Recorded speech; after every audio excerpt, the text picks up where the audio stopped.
चंपकलाल के 4 बेटे थे, जिसमें सबसे बड़े बेटे सुरेश की शादी हो चुकी थी, लेकिन बाकी के 3 भाइयों विक्रम, अजय और धर्मेंद्र की शादियां नहीं हुई थी। इसलिए पंडित जी आज इसी सिलसिले में चंपकलाल जी से मिलने आए हुए थे।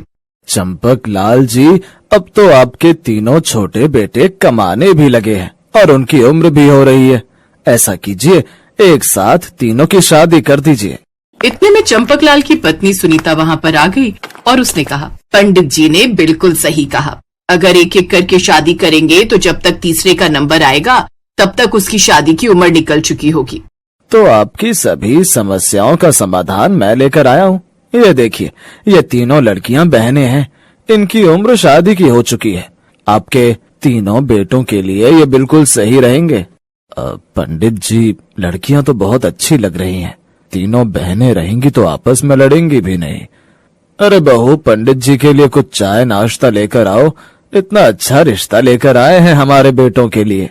थोड़ी देर बाद चंपकलाल की बहू विनीता घूंघट डालकर चाय नाश्ता लेकर आ गई। अरे जीती रहो बेटा, जीती रहो। चंपकलाल जी, जब भी मैं आपकी इस बहू को देखता हूँ दिल को बहुत सुकून मिलता है। आज के मॉडर्न जमाने में इस बच्ची ने हमारे पुराने संस्कारों को जिंदा रखा है। आज भी घूंघट डालकर रहती है, जबकि शादी के तो इतने साल हो गए। ये बात आपने बिल्कुल सही कही। तो चलिए पंडित जी, फिर आप उधर बात कर लीजिए, हम लोग लड़कियों को देख लेते हैं, उनके परिवार से भी मिल लेते हैं। कुछ दिनों बाद चंपकलाल जी अपने चारों बेटों, पंडित जी और अपनी पत्नी के साथ उन तीनों लड़कियों को देखने चले गए। अरे शर्मा जी, ये लीजिए, बार बार फोन कर रहे थे, आ गया मैं तीनों लड़कों को लेकर। अरे भाग्यवान, जाओ चाय नाश्ते का इंतजाम करो और तीनों बेटियों को भेज दो। शर्मा जी को तीनों लड़के पसंद आ गए, लेकिन तभी थोड़ी देर में, डैडी, ये लोग कौन है? आपके दोस्त हैं क्या? अरे बेटी, तुम्हें तुम्हारी माँ ने बताया नहीं? ये तुम तीनों को देखने आए हैं और तुम ये क्या पहन कर आ गई हो? अरे तो अच्छी बात है ना डैडी, जो मैं रोज पहनती हूँ वही पहन कर आ गई। घर में मैं घाघरा चोली पहनकर तो घूमूंगी नहीं। ठीक है, तुम तीनों अंदर जाओ और कुछ ढंग का पहन कर आओ। वो तीनों लड़कियां वहां से चली गईं और थोड़ी देर बाद सलवार सूट पहन कर आ गई। अब देखो कितनी सुंदर लग रही हो तुम तीनों। चंपकलाल जी, हमारी बेटियों को शायद पता नहीं था कि आप लोग आने वाले, इसीलिए जो घर में पहनती थी वही पहनकर चली आई।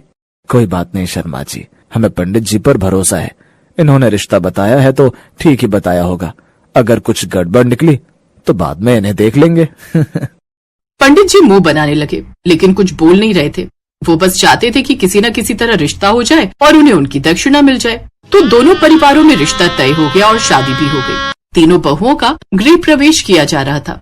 सासू माँ, जो करना है जल्दी करो, इतने भारी भारी कपड़े पहनकर हम तीनों की हालत खराब हो गई है 2 दिन से। बेटी, हर लड़की की जिंदगी में ये दिन जरूर आता है। हमारी बड़ी बहू को देखो, आज भी घूंघट में रहती है, क्या उसे गर्मी नहीं लगती? इतने में घर की लाइट चली गई और सारे पंखे बंद हो गए। अब उन तीनों का गर्मी से बुरा हाल हो गया। अब बर्दाश्त नहीं हो पाएगा, माफ कर देना। उन तीनों लड़कियों ने दरवाजा अंदर से बंद कर लिया और सारे कपड़े उतार कर वो तीनों शॉर्ट्स में आ गई। सभी लोग दंग रह गए। अरे राम राम राम राम, देखो तो अभी घर में एंटर हुई नहीं, शर्म नहीं आई, सामने ससुर जी खड़े हैं। चंपकलाल जी बिना कुछ बोले खुद ही शर्मा कर अपने कमरे में चले गए। रात में तीनों की सुहाग रात थी। देखो चिंकी, थोड़ा बहुत तो लिहाज करना ही पड़ेगा। भाभी की शादी को 3 साल हो गए, लेकिन आज भी देखो घूंघट में रहती हैं। अजय, तुम्हें तो मैं मॉडर्न समझती थी, लेकिन तुम भी पुराने ख्यालात के निकले। अगले दिन विनीता किचन में चाय बना रही थी, तभी तीनों बहुएं उसके पास आ गई। अरे भाभी, क्या कर रही हो आप? मैं चाय बना रही हूँ देवरानी जी। अरे भाभी, हम लोग आपसे छोटे हैं, आप हम लोगों को हमारे नाम से बुलाइए। देवरानी जी क्या होता है? अरे तो क्या हुआ, हम लोग तो बिस्किट को भी पार्ले जी बुलाते हैं ना।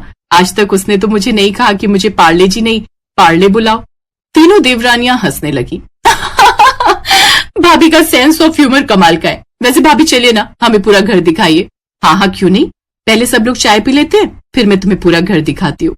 उसके बाद विनीता घूंघट में उन तीनों देवरानियों को पूरा घर दिखाने लगी। घर दिखाते दिखाते वो घर के पीछे वाले हिस्से में आ गई, जहाँ पर स्विमिंग पूल बना हुआ था। वाह भाभी, स्विमिंग पूल भी है इस घर में, ये तो मैंने देखा ही नहीं था। भाभी चलो ना, हम लोग स्विमिंग करते हैं। अरे नहीं नहीं, यहाँ पर सिर्फ मर्द लोग ही नहाते हैं। अगर स्विमिंग करने का मन है तो हम लोग रात में करेंगे, जब सब लोग सो जाएंगे। भाभी बुरा मत मानना, लेकिन आप जैसी औरतों की वजह से हमारी स्त्री समाज का सम्मान नहीं होता है। मर्द को हर चीज की आजादी होती है, हमें कोई नहीं। चलो बहनों, भाभी को यहीं खड़े रहने दो, हम लोग स्विमिंग करते हैं। विनीता अभी भी घूंघट में थी। वो बार बार तीनों देवरानियों को रोकती रही, लेकिन वो तीनों नहीं मानी और कपड़े उतार कर शॉर्ट्स में स्विमिंग करने लगी। तभी वहां पर उनकी सास आ गई। विनीता बहू, ये क्या बेशर्मी है? तू इन तीनों को घर दिखा रही थी ना? सब लोग देख रहे हैं, सोच रहे होंगे अभी एक दिन भी बीता नहीं और तीनों बहुएं कपड़े उतार कर स्विमिंग पूल में नहा रही हैं। चलो जल्दी निकलो तुम तीनों यहाँ से। तभी पिंकी ने चिंकी के कान में कहा, बहनों अभी यहाँ से निकल लेते हैं।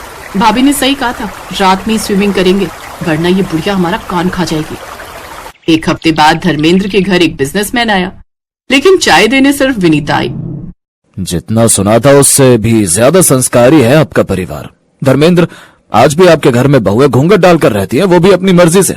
ऐसा बहुत कम होता है। मैं ये कॉन्ट्रैक्ट संस्कारी परिवार को ही देना चाहता था, इसलिए ये कॉन्ट्रैक्ट मैं तुम्हें देता हूँ। इतने में वहां पर धर्मेंद्र की वाइफ जीन्स और टॉप में आ गई। Dharmendra, who is this? Introduce नहीं कराओगे अपनी वाइफ से इन्हें? Mister Khanna, she is my wife.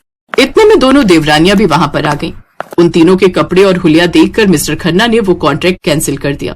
सबसे बड़ी बहू विनीता ने रात को अपनी तीनों देवरानियों को छत पर बुलाया। देखो मेरी प्यारी देवरानियों, हर किसी को अपनी तरह से जीने का अधिकार है, लेकिन इस दुनिया में बहुत अलग अलग तरीके के लोग रहते हैं। अगर लोगों को संस्कार देखना अच्छा लगता है तो उन्हें हमेशा संस्कार ही दिखाना चाहिए। जिन लोगों को गंदे लोग देखने अच्छे लगते हैं, उनके सामने गंदे ही बनकर जाना चाहिए। हर किसी के सामने अलग अलग बिहेवियर रखना चाहिए। इस तरह से करीब 3 घंटे तक विनीता ने अपनी तीनों देवरानियों को समझाया और फाइनली उन्हें सब कुछ समझ आ भी गया। उस दिन के बाद से वो तीनों एक भारतीय नारी बन गई। अब पूरा परिवार खुशी खुशी रहने लगा।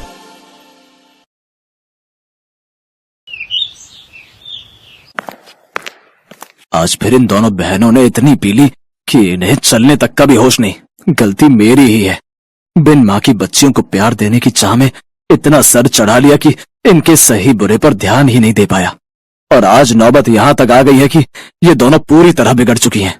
अपनी दोनों जवान बेटियों की हरकतों को देखते हुए धनराज सेठ उनके लिए लड़के तलाशने शुरू कर देता है। फिर कुछ दिनों में उनकी शादी अपने बराबर के घराने में कर देता है, जहां उनकी सास राजरानी हाथों में आरती की थाली लिए उनका स्वागत करती है, जिसे देख सुनैना और मलाइका अपने घूंघट को हटाते हुए कहती हैं, ओफो सासू मॉम, अब ये सब तामझाम बंद भी करो। हम ससुराल आई हैं, कोई सरहद पर जंग लड़ने नहीं आई है जो आप ये सब ड्रामे कर रही हैं।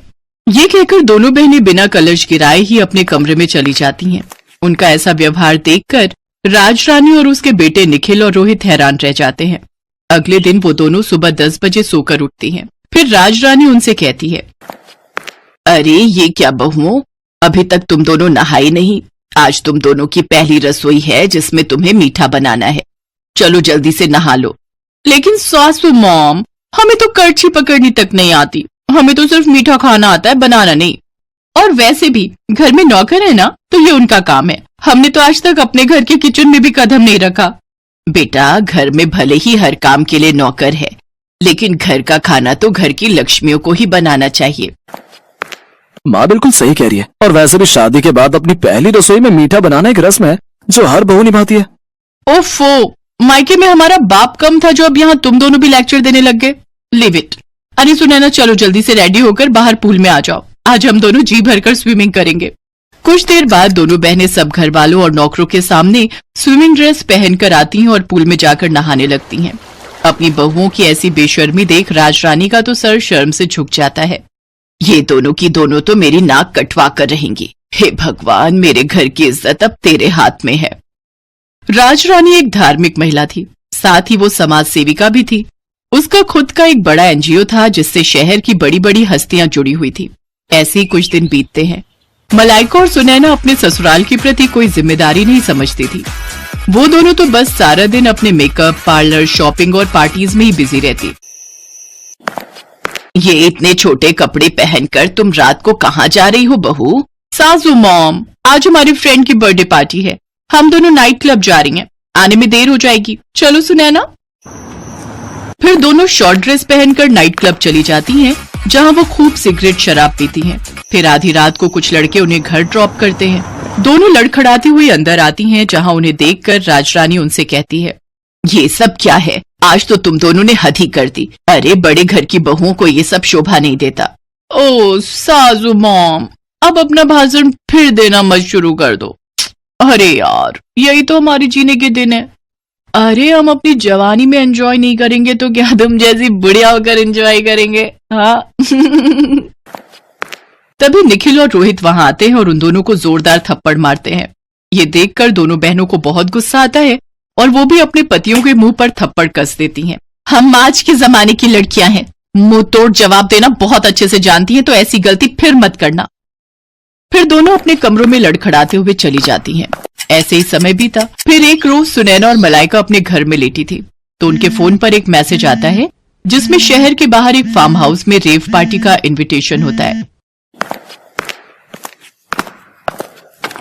Oh wow, rave party! Malaika, I am so excited यार।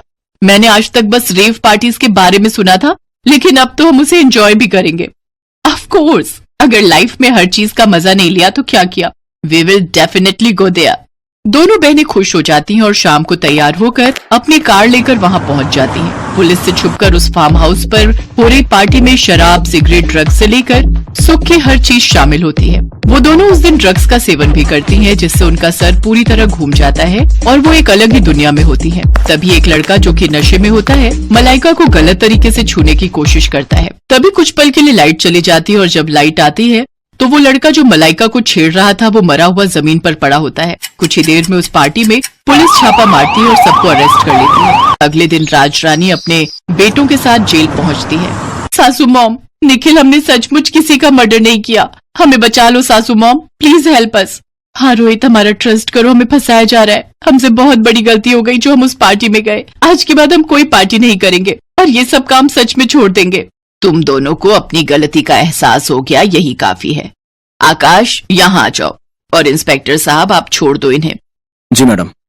ये लड़का तो जिंदा है। हाँ, ये सब हमारे प्लान था, तुम दोनों की अक्ल ठिकाने लगाने के लिए। दरअसल ये सारा प्लान राजरानी और उसके बेटों का था, जो उन्होंने अपनी बहुओं को सबक सिखाने के लिए किया था।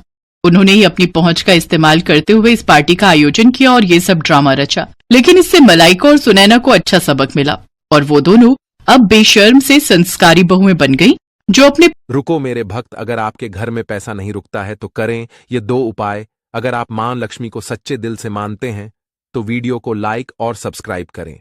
नंबर 1, सुबह बिस्तर से उठने के बाद स्नान करके मां लक्ष्मी का आरती करना है, जिससे आपके घर का वास्तु दोष दूर होगा और आपके ऊपर मां लक्ष्मी की कृपा बरसेगी। नंबर 2, चांदी के सिक्के को लाल कपड़े में बांधकर अपने पर्स में रख लें। इससे आपके ऊपर मां लक्ष्मी की कृपा बनी रहेगी।